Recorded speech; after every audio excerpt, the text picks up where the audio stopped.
নমস্কার বন্ধুরা, কেমন আছেন সবাই? আশা করি ভালো আছেন। মিঠাই ম্যাজিক সব কিচেনে আপনাদের সবাইকে জানাই অনেক অনেক স্বাগত। আজকে রান্নাঘরে নেই আমি, আজকে একটু রেডি হয়ে বেরিয়ে পড়েছি, যাব চাঁদপাড়া। চাঁদপাড়া নামটা আপনাদের অনেকেরই চেনা নাম, আর চাঁদপাড়ার ভাইরাল কালী দিদি মিষ্টি দিদির হোটেলের নামও হয়তো অনেকেই আপনারা শুনেছেন। চাঁদপাড়ায় আমাদের নিজস্ব কিছু দরকারি কাজ আছে, আর সেখানে যাব, অথচ মিষ্টি দিদি কালী দিদির হোটেলে যাব না। এত কাছে গিয়েও তা তো হতে পারে না। টাইটেল থাম্বনেল দেখে আপনারা বুঝতেই পেরেছেন আমি ভাইরাল মিষ্টি দিদি কালী দিদির হোটেলে গেছি। তো আপনারা সাথে থাকুন, অপটু হাতে ব্লগটা আমি বানাচ্ছি আজকে। কেমন লাগছে অবশ্যই কমেন্ট করে জানাবেন। এখন বাজে সকাল ঠিক না, 12:30 বাজে।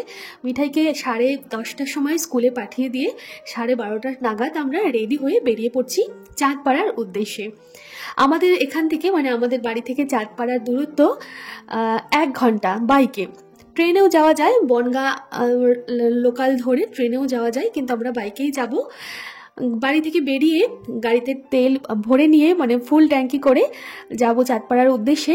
প্রথমবারের জন্য যাচ্ছি বাইকে এই রাস্তায়, কোনোদিনই যাইনি এর আগে। ট্রেনে গেছি বনগাঁ লাইনে, কিন্তু বাই রোড এই প্রথমবারের জন্য যাচ্ছি। চলুন আপনারা দেখতে থাকুন, আশা করি ভালো লাগবে। এখন আমরা যে রাস্তাটা ধরছি সেটা হলো NH-34। এই রাস্তা ধরে যাব চাকদা থেকে চাকদা টু বনগাঁ রোডটা ধরবো। কারা কারা চাকদা থেকে দেখছেন আর কারা কারা চাঁদপাড়া থেকে দেখছেন অবশ্যই কিন্তু কমেন্ট করে জানাবেন। সকাল সকাল ঘুম থেকে উঠে রান্নাবান্না সেরে মিঠাইকে তৈরি করে মিঠাইয়ের স্কুলে টিফিন প্যাক করে টিফিন বক্সের ভিডিও বানিয়ে তারপর আমরা বেরোলাম। আমি অবশ্য বাড়ি থেকে খেয়ে বেরিয়েছি, মিঠাইয়ের বাবা খায়নি। মিঠাইয়ের বাবার ইচ্ছে চাঁদপাড়ায় গিয়ে মিষ্টি দিদির কালী দিদির হোটেলে মিষ্টি দিদির হাতের ওই খাসির মাংস খাওয়ার। যেহেতু আমাদের বাড়ির লোক ভীষণ পছন্দ করে খাসির মাংস খেতে, সব সময় ফোনে দেখে স্ক্রোল করে করে যে মিষ্টি দিদি কালী দিদির হোটেল ভাইরাল হোটেল, সেখানকার খাসির মাংস বিখ্যাত। তাই অনেক দিনেরই ওর শখ ছিল যে ওই হোটেলে গিয়ে খাসির মাংস দিয়ে একটু ভাত খাওয়ার। আর আমাদের যেহেতু কাজটাও ছিল, তাই সেই ইচ্ছেটাও পূরণ হয়ে গেল। চাকদা ঢোকার মুখেই এখন আমরা রয়েছি, এখানে রাস্তার কাজ হচ্ছে। এখানে যে চৌমাথার মোড়টা পড়ে, এখান থেকেই আমরা টার্ন নেব। একদিকে চলে যাবে চাকদা স্টেশনের দিকে ডান দিকে, আর সোজা গেলে যাওয়া যাবে কলকাতার দিকে। আমরা যাব বাঁদিকে চাকদা টু বনগাঁ রোডটা ধরে সোজা গিয়ে আমরা পৌঁছে যাব আস্তে আস্তে চাঁদপাড়ায়। গুগলে ম্যাপ দেখে দেখেই আমরা যাব। কিছুটা রাস্তা আমাদের চেনা, এই যে এদিকে যাচ্ছি আমরা, এই যে বনগাঁ লেখা আছে, বনগাঁর দিকে আমরা সোজা যাচ্ছি। এরপরে কিছুটা গিয়ে কিছুটা না, বেশ অনেকটা গিয়ে একটা টোল পড়বে। টোল পার হয়ে গিয়ে তারপর যেতে হবে। একটু গুগল ম্যাপ দেখে দেখেই গেছি আমি, ডিটেলস আর শেয়ার করলাম না, কারণ প্রচণ্ড স্পিডে গাড়ি চলছিল। ফোন নিয়ে ব্লগিং করা ভীষণ রিস্কের ব্যাপার ছিল। তো আমি কিছুটা, যখন গাড়ি স্লো ছিল সেই সময়ে আমি ক্যাপচার করেছি রাস্তার কিছু কিছু মুহূর্ত। এছাড়া কিছু দূর যাওয়ার পর আমাদের চেনা যেটুকু, তারপর আমাকে গুগল ম্যাপ ধরে রাস্তার ডিরেকশন দিতে হচ্ছিল, যার জন্য আমি আর ব্লগিং করতে পারিনি। একটা টোল ট্যাক্স দেখলেন পড়লো, টোলটা পার হওয়ার পর গুগল ম্যাপ দেখে দেখে আস্তে আস্তে আমরা পৌঁছে গেলাম চাঁদপাড়া স্টেশনের কাছে। চাঁদপাড়া উত্তর 24 পরগনা জেলার মধ্যে পড়ে। চাঁদপাড়া স্টেশনের কাছে মিষ্টি দিদি কালী দিদির হোটেল, এটা একটা পাইস হোটেল।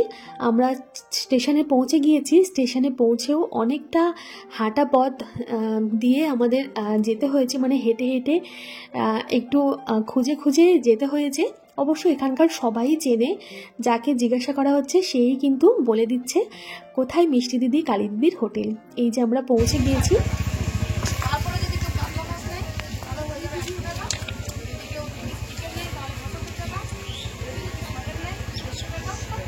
দূর দিয়ে দেখেই হোটেলটা চেনা যাবে। বাইরে তো লেখা আছে কালীর হোটেল, এছাড়াও বাইরে যেখানে কালী দিদি মিষ্টি দিদি রান্না করে তার সামনে 2-4 জন ব্লগার কিন্তু দাঁড়িয়েই থাকে তাদের ইন্টারভিউ নেওয়ার জন্য।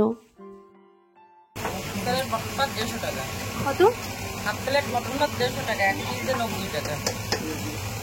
আচ্ছা, কি কি থাকবে? ডাল থাকবে, ভাজা থাকবে, ছোলার ডালি বড়া থাকবে, নিরামিষ সবজি থাকবে।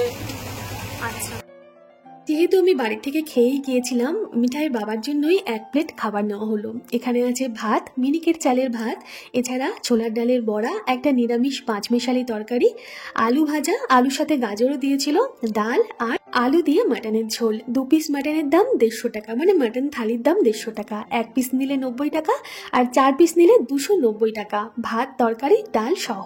এছাড়াও 3-4 রকমের মাছও ছিল, ইলিশ মাছ ছিল। সবচেয়ে আশ্চর্যের ব্যাপার, যেহেতু এখন অসময়, কিন্তু কাস্টমারদের বা যারা খেতে আসে তাদের আবদারে ইলিশ মাছও কিন্তু রেখেছিল।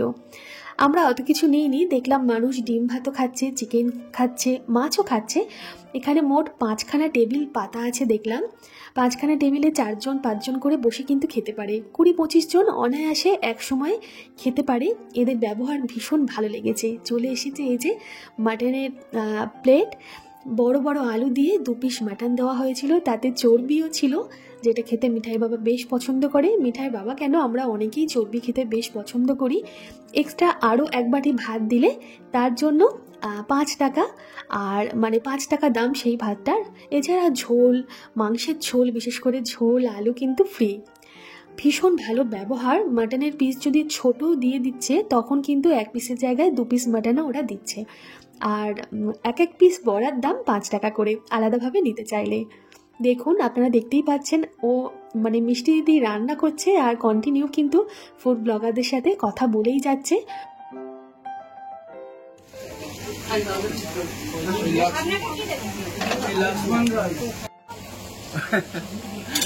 মানুষ খেয়ে যাতে পেটটা ভরে এরকমভাবেই দেবো মানুষকে।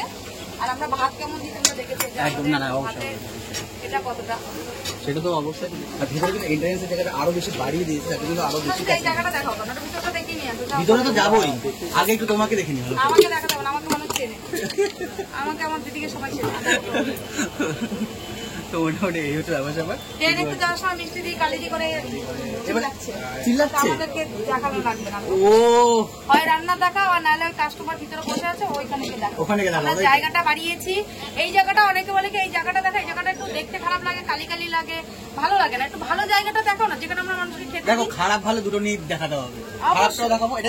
না না, তার মানে এই জায়গাটা যতটা আমি সুন্দর করার চেষ্টা করি না কেন, জায়গাটা এরকমই হবে। না না, মেয়ে একটা কথা, কাঠের রান্নার জায়গা নোংরা হবেই, আমি যতই মানে পরিষ্কার করি না কেন। মানে এটা নোংরা বলে না, কাঠের জায়গায় যদি কাঠের জায়গায় রান্না হচ্ছে তো অবভিয়াসলি তালিটা তো পড়বেই না। কাঠের রান্নার জায়গা এখন মানে সব জায়গায় দেখা যায় না, তোমার এখানেই দেখা যাচ্ছে। আর ভালো লাগছে যে কাঠের কমেন্টগুলো যারা খেয়ে খাচ্ছে তারা খারাপ কমেন্টগুলো এখানেই করছে, কিন্তু তারা তো বোঝে না যে কাঠের জালে রান্নার যে খাওয়ার যে মাধুর্য। কাঠের জালে রান্না করে আমার মাথার চেহারা তো কে যেন একটু আগে বলছে, দিদি তোমার মাথার অবস্থা কি, মানে যত ছাই সব আমার মাথায় উঠেছে। আমি কিন্তু কোনো প্রশ্নই করিনি, যেহেতু আমি কোনো প্রশ্ন করতে যাইনি। আমি খেতে গিয়েছি, খাবারের স্বাদ বুঝতে গিয়েছি। মিঠাইয়ের বাবার থেকে আমি মাংস খেয়ে দেখলাম, সত্যি মাংসর স্বাদ কিন্তু অপূর্ব। কাঠের জালে মাংস রান্না যেমন স্বাদ হয়, তেমন মাংস রান্না, প্রত্যেকটা মাংস নরম তুলতুলে আর একদম ঘরোয়া খাবারের স্বাদ এখানে পেলাম। মাংসের ঝোলে কোনো আমি লঙ্কার গুঁড়ো বা কোনো গুঁড়ো মশলা স্বাদ পেলাম না। সত্যি খাবারের স্বাদ ভালো। এছাড়া যে কোনো অন্যান্য পায়েস হোটেলে যেমন একদম জলের মতন ডাল থাকে, কিছু কিছু পায়েস হোটেলে, এখানে কিন্তু সেটা না, সমস্ত রান্নাটাই একদম ঘরোয়া। ভাতের যে চালটাও কিন্তু বেশ ভালো মাপের চাল দিয়েছে। এই 150 টাকার মধ্যে আর কি দেবে? এই উপকারটুকু তাদের জন্য করো, আর কিছু চাই না। আমাদের মানুষ আগের চিন্তা কম, এখন ভারতবর্ষের মানুষ সবাই চিনেছে, আসছে যাচ্ছে খাওয়া দাওয়া। আগে মাটন যদি না করতো, এখন 5 কিলো করে মাটন করি, 5 কিলো করে চিকেন করি, মাছ 8-10 কিলো থাকে, চলে যাচ্ছে, মানুষ অনেকটা চলে যাচ্ছে। যেরকম তুমি আগে ছিলে সেইভাবে ব্যবহারটা রেখে যাবে, কারণ হলো ব্যবহারটা চেঞ্জ হবে না, আর খাবারের কোয়ালিটিটা খারাপ হবে না। আর খাবারের কোয়ালিটিটা, এই কোয়ান্টিটির আমাদের সাথে কোনো তুলনা হবে না। আর যদি কেউ বলে যখন খাবে তখন বুঝবে। এটা মটনের সাইজটা একটু দেখো, বাহ অনেক বড় সাইজ। 150 টাকা নিচ্ছি, যখন থালিটা দেবেন আপনার কথা হবে না। যদি কেউ কথা বলে সেটা মানে 100 জনের মধ্যে একজন করবে কিনা আমার সন্দেহ। সকাল থেকে দোকানটায় ওরা কাজ করতে শুরু করে, আর সকাল থেকেই কিন্তু ফুড ব্লগারদের ভিড় লেগেই থাকে, একজন দুজন করে থাকে, সকালে হোক দুপুরে হোক কিংবা সন্ধ্যেবেলা। আর এই ফুড ব্লগারদের সাথে কথা বলে সেই সময়ই রান্না সামলানো কিন্তু একটা বড় ব্যাপার। আর রান্নায় কোনো ভুল ত্রুটিও নেই। আমি যাদের সাথে কথা বললাম, মানে যারা খাচ্ছে তাদের সাথে কথা বলে দেখলাম প্রত্যেকটা রান্নায় কিন্তু পারফেক্ট। তাই একটা সেলফি না তুলে পারলাম না।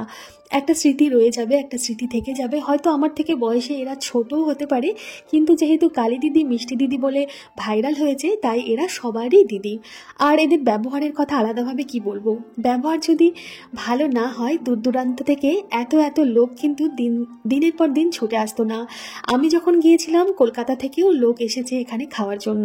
তারা ব্লগিং করছে, তারা কথা বলছে, তারা খাবার খাচ্ছে, খেয়ে বাড়ি যাচ্ছে।